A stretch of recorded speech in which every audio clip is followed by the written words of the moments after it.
Alors Sébastien Louzaouen, vous êtes le président des jeunes agriculteurs du Finistère. Depuis mercredi, les actions s'enchaînent, les images sont fortes, mais à force de parler de la forme, on oublie parfois le fond. Sébastien, que veulent les producteurs porcins et laitiers, puisque c'est surtout d'eux qu'il est question, que veulent-ils aujourd'hui? Je pense que déjà, il faut revenir sur le contexte qui nous a amené à cette baisse de rentabilité-là. On est en fait victime du contexte géopolitique, c'est-à-dire il faut revenir quand même à l'embargo russe qui a été décrété après le conflit avec l'Ukraine. Et la Russie a fermé ses frontières. De ce fait-là, on a l'Europe qui exportait de manière assez importante sur la Russie, a vu ses débouchés se réduire et a concouru justement à une concentration de la demande. Donc du coup, un afflux de produits trop important par rapport au marché. C'est pour ça qu'on connaît, notamment sur l'élevage, une crise très importante en ce moment. Qu'est-ce que vous revendiquez exactement aujourd'hui? Qu'est-ce que vous avez besoin? On sait que l'Europe est libérale. À partir de là, il y a une guerre de bassin de production. Nous, les Allemands, les Espagnols, les Anglais. À partir de là, il faut qu'on soit compétitif vis-à-vis de ces bassins de production-là. Maintenant, ce qu'on demande, compétitif par rapport à quoi? Par rapport au coût de production. Et aujourd'hui, on ne l'est pas. C'est pour ça qu'on perd des parts de marché. C'est pour ça que les cochons ne sortent pas des élevages. Et nous, ce qu'on demande à l'État français, c'est vraiment, on est sur un marché qui s'appelle l'Europe, on n'a pas les mêmes armes pour lutter. On a une surtransposition franco-française des normes européennes qui nous plombe maintenant depuis plus de 10 ans, mais maintenant qui est mis vraiment à jour, à nu aujourd'hui, puisqu'on est vraiment sur un marché vraiment très concurrentiel. Donc, pour être concurrentiel, un éleveur porcin du Finistère, aujourd'hui, qu'est-ce qu'il lui faut?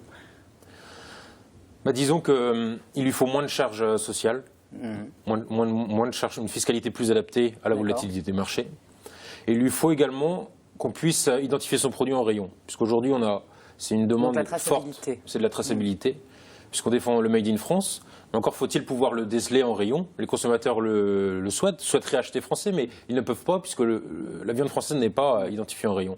Et nous, ce qu'on demande au gouvernement, c'est vraiment d'identifier les produits, pour les produits frais, c'est fait déjà.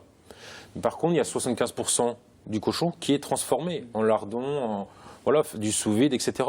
Et ça, ce n'est pas transformé. Et si on veut défendre notre qualité française, la première chose, c'est justement de l'identifier avec le logo Viande de France. Pourquoi le plan présenté par le gouvernement en juillet dernier, donc 600 millions d'euros débloqués pour l'élevage, ne satisfait pas la profession? Concrètement, lorsqu'on est monté à Paris, nous voulions justement ces réformes structurelles-là, sur la fiscalité, sur l'harmonisation des normes environnementales, sur l'étiquetage, et on est revenu avec une enveloppe. On est revenu avec de l'argent. C'était pas ce que vous étiez allé Non, chercher. clairement non, puisqu'on sait très bien que une enveloppe, c'est beaucoup de communication, ça fait des millions, c'est fantastique au vu du grand public. Seulement, concrètement, sur un élevage de porc moyen, il y a eu 10% des élevages de porc qui ont été aidés avec cette enveloppe-là. Et donc ça fait une bonne centaine d'élevages au niveau du Finistère. Et sur ces élevages-là, ça représente 9 000 euros. 9 000 euros, c'est une semaine d'alimentation pour les porcs. Donc c'est vraiment ridicule. Mais je pense que tout le monde en est conscient, même l'État en est conscient également. Mais je pense que c'est noyer le poisson, détourner les vrais problèmes, donner une enveloppe pour éventuellement nous faire taire, entre guillemets, pour attendre la suite, mais ça ne résout rien. En tous les cas, pour l'instant, vous ne vous taisez pas. Les actions menées les derniers jours semblent même agacer certains de l'opinion publique.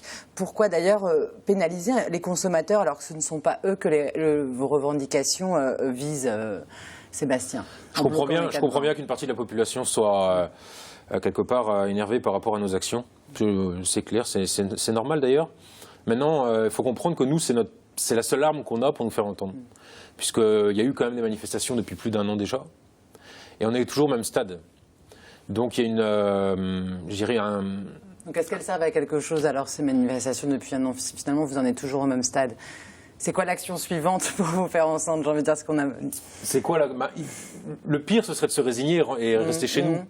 Voilà, puisqu'il y a quand même des élevages qui sont à dépôt de bilan. On rappelle, en juillet dernier, rien que dans le Finistère, c'était plus de 500 000 euros de glissières, d'enrobés de route et tout ça. Il faut continuer comme ça parce que l'opinion publique, c'est ce qu'on disait, on a l'impression qu'elle s'agace, elle se désolidarise un petit peu de votre mouvement.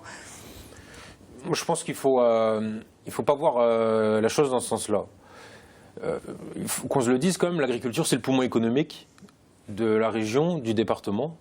Et je pense que tout le monde doit en prendre conscience aujourd'hui. C'est pas quand un abattoir ferme qu'il faut se dire, ben zut, finalement l'agriculture ça compte. Un agriculteur, c'est 7 emplois derrière.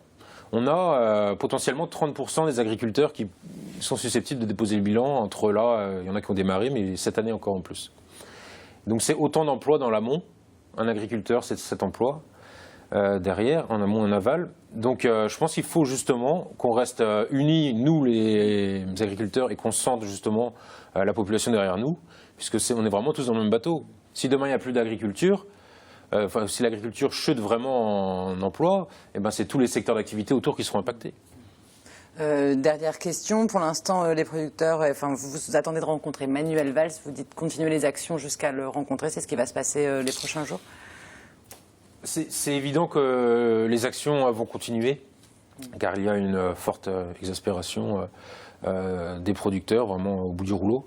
L'élevage de porc, justement, j'en reviens, a perdu en moyenne 30 000 € sur le dernier trimestre 2015 et perdra à peu près la même chose sur le premier trimestre.